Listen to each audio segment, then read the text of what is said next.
Buenas noches, maestro y compañeros presentes.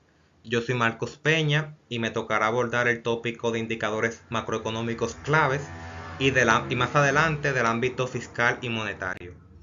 En la exposición del grupo 1 vimos una descripción y caracterización del comportamiento macroeconómico en la República Dominicana. Por lo tanto, explicaré los factores que han determinado este comportamiento y y qué implicancia tiene este comportamiento y no otro en la estabilidad macroeconómica, tanto a corto plazo como a largo plazo. Por lo tanto, empezaré con el crecimiento económico. Sabemos por las exposiciones previas que ha tenido un desempeño notable si lo comparamos con países de la región, sobre todo en las últimas 2 décadas. Sin embargo, está caracterizada por 3 recesiones que han sido determinadas por 3 shocks, uno local y dos de índole internacional, a saber, en el 2003 por una crisis generada por la quiebra de 3 bancos comerciales, incluyendo Baninter, que en aquel entonces tenía una gran proporción del sistema bancario y generó un disparo en los precios que se reflejó en un alto crecimiento del PIB nominal. No obstante, también generó una caída de la producción real. Luego, en el periodo cercano, la próxima recesión se ve en el 2008, incidida por el estallido de la burbuja inmobiliaria en Estados Unidos. Y por último, en el 2020, la recesión generada por la pandemia que trajo como medida para controlar el coronavirus. Es importante destacar que al hablar de determinantes del crecimiento económico en la República Dominicana, debemos es tener claro qué horizonte temporal nos estamos ubicando, puesto que a corto plazo, como indica la teoría keynesiana, son los factores de demanda agregada los que inciden en los agregados macroeconómicos. Estos pueden ser, por ejemplo, un cambio en el comportamiento de los consumidores o el uso de políticas fiscales o monetarias. Mientras que a mediano y largo plazo son los factores que vienen determinados por aquellas variables que afectan la capacidad productiva, las que inciden en el crecimiento económico. Esto es el tamaño de la fuerza laboral, el capital humano, el capital físico, así como la intensidad y la productividad con las que estos factores pueden combinarse, lo que llamamos la productividad total de los factores. Es importante destacar que la acumulación de capital físico ha tenido un peso mucho más grande que la fuerza de trabajo a la hora de explicar el crecimiento en la República Dominicana a mediano y largo plazo. Por lo tanto, hemos visto que el crecimiento económico de la República Dominicana ha tenido un excelente desempeño si lo comparamos vis a vis con otros países de la región. Es menester preguntarnos cuáles han sido los principales determinantes que nos han llevado por este sendero de alto crecimiento. La literatura señala principalmente 3 determinantes: los servicios de capital, que no incluyen las comunicaciones y tecnologías, que son el principal determinante del crecimiento económico; la cantidad de empleo y el crecimiento de la productividad total de los factores. Así también, Santos Paulino y otros autores realizaron un modelo que utiliza datos de panel para ver qué variables se correlacionaban más con el crecimiento económico, siendo las distorsiones de mercado, teniendo las distorsiones del mercado una alta correlación negativa, el gasto público una correlación positiva, el crecimiento de la economía estadounidense una correlación positiva, y por último, y pese al mito, la migración y la apertura tienen una correlación positiva con el crecimiento de la economía dominicana. Por tanto, grosso modo, podemos decir que el éxito macroeconómico de la República Dominicana puede estar relacionado con una buena gestión macroeconómica de la economía. Sin embargo, este crecimiento, para que sea duradero, los dividendos de este éxito deben distribuirse en todos los sectores de la economía para que no exista riesgo de crisis. como se verá más adelante por cuestiones sociales en el grupo 4.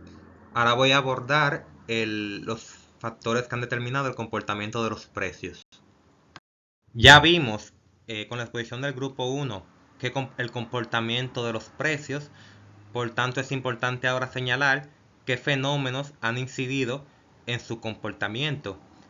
Desde el periodo 1982 a 1991 hubo un periodo de alta volatilidad que estuvo incidido por fuertes fluctuaciones macroeconómicas, principalmente por la subida de precios provocadas por la guerra en el Golfo Pérsico. Luego, en el 1992 al 2002, se vivió una relativa estabilidad de precios hasta que a partir del 2003 la inflación fue incidida por la crisis bancaria y financiera doméstica, el cual generó importantes desequilibrios macroeconómicos y se observó un importante aumento de la volatilidad.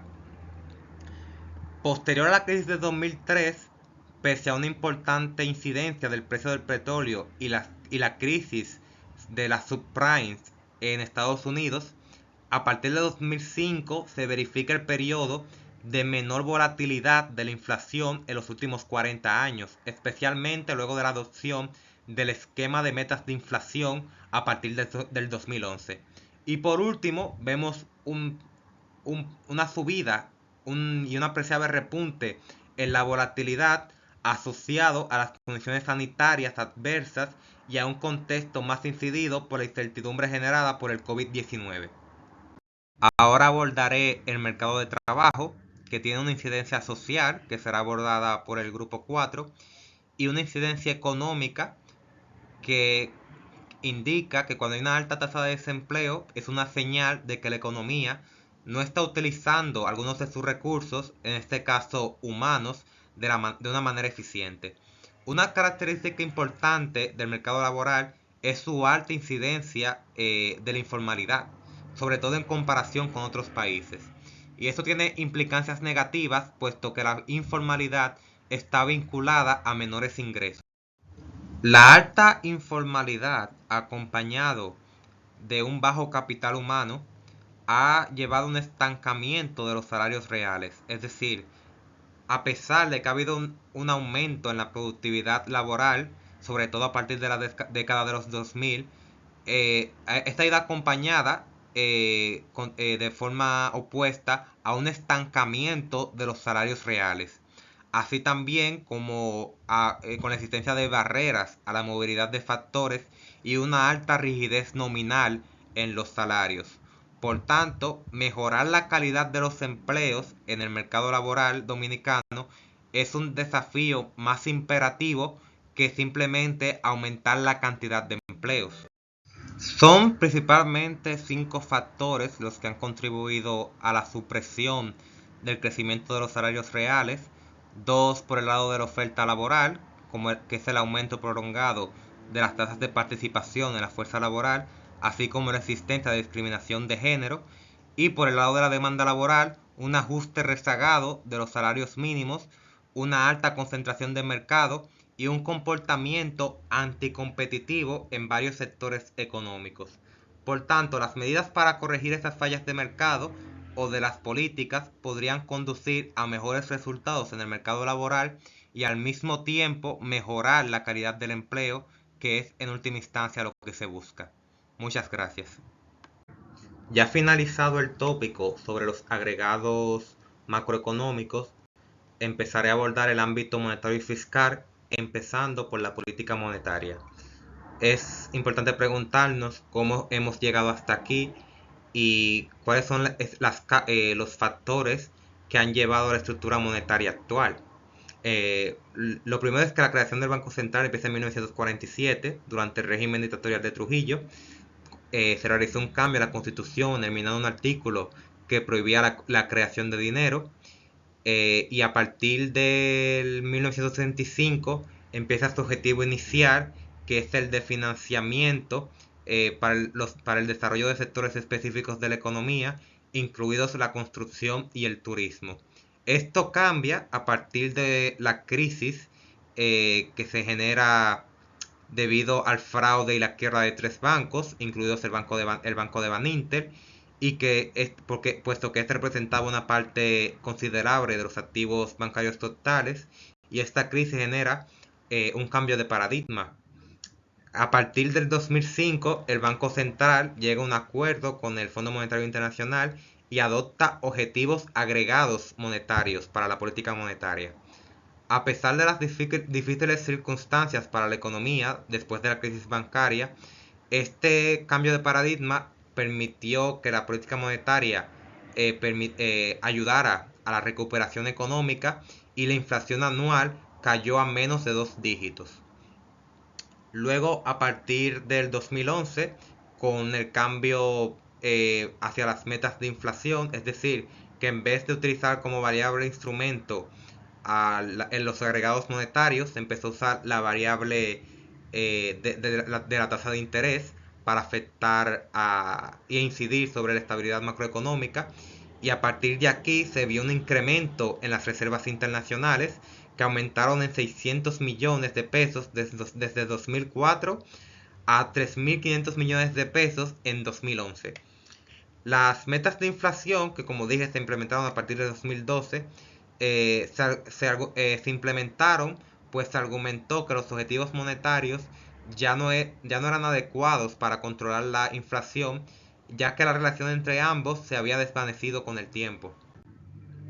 Ahora voy a abordar la política fiscal, incluyendo la deuda, el gasto público y la necesidad de una reforma fiscal en la República Dominicana.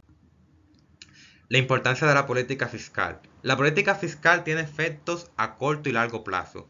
Siempre se puede pensar en la política fiscal bajo dos luces. Por un lado, el corto plazo, que afecta a los componentes de la demanda agregada, como se explicó en el tópico de los indicadores macroeconómicos, y a largo plazo, donde desempeña un papel en términos de determinar la provisión de bienes públicos, lo que conlleva toda una serie de otras consideraciones de largo plazo asociadas con la calidad de ese gasto. En el caso dominicano, las instituciones parecen favorecer el mantenimiento de una clase política que posterga soluciones de largo plazo en favor de remedios transitorios de corto plazo. Como veremos, este problema de tener una visión cortoplacista incentivada por cuestiones de economía política como los ciclos electorales, ha hecho una perenne postergación de una reforma fiscal y eficiente, de una reforma fiscal eficiente y equitativa que corrige el problema de la deuda. Los obstáculos para un gasto público de calidad están el problema de la eficiencia del gasto público, puesto que muchos subsidios sociales, especialmente a la electricidad y los combustibles, no están focalizados ni incentivan la eficiencia, la falta de evaluación de las políticas públicas, es decir, la falta de fiscalización y de régimen de consecuencias ha caracterizado el manejo del erario en nuestro país y va en detrimento en la toma de decisiones basadas en evidencia. Aunándole a esta falta de evidencia está la falta de datos, puesto que no hace falta proyectos de interoperabilidad que permitan trazar las diferentes bases de datos administradas por las distintas instituciones públicas. Entonces es menester preguntarnos por qué nuestro sistema tributario es ineficiente. Entre las razones podríamos mencionar una base imponible estrecha, pues existen amplias exenciones y tasas ceros y concesiones que no son eficientes ni son progresivas. Una alta evasión fiscal, es decir, un alto nivel de incumplimiento tributario y una baja moral tributaria y una estructura muy compleja que incentiva a su vez una mayor evasión fiscal. Visto los problemas del sistema tributario en la República Dominicana, es urgente una reforma fiscal. Y esta reforma fiscal tiene que simplificar el sistema tributario, aumentar los impuestos selectivos sobre el combustible para tomar en cuenta las externalidades negativas, máxime cuando somos una isla donde tendrá será muy sensible a los efectos del cambio climático, como se vio en la exposición del grupo 1 y 2.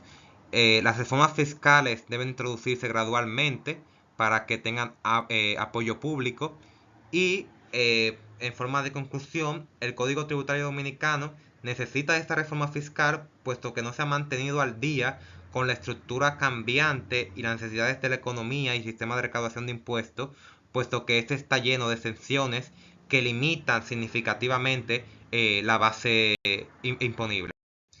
Como vimos en la exposición del grupo 1, la deuda pública es cada vez más insostenible en la República Dominicana y una narrativa que ha intentado legitimar el uso ineficiente del gasto público ha sido la necesidad de mantener la paz social.